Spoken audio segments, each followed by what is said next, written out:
Capital ಕೇಳಿದರೆ book value ಮತ್ತು market value ಕೊಟ್ಟಿರ್ತಾರೆ.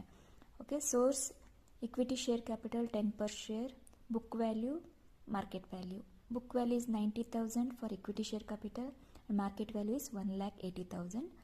Retained earnings 30,000 for book value, for market value there is no retained earnings. Source of capital for preference share capital, book value 20,000, market value 20,000. Debentures 60,000 and 60,000 for market value also.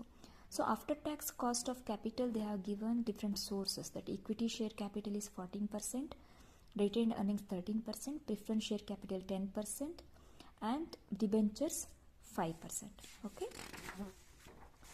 so this weighing average cost of capital ನ ಎರಡು method ಅಲ್ಲಿ ಮಾಡಬಹುದು. ಒಂದು total cost ಅನ್ನು consider ಮಾಡಿ ಮಾಡಬಹುದು, ಇನ್ನೊಂದು weighs ಅನ್ನು ಮಾಡಿ ಮಾಡಬಹುದು.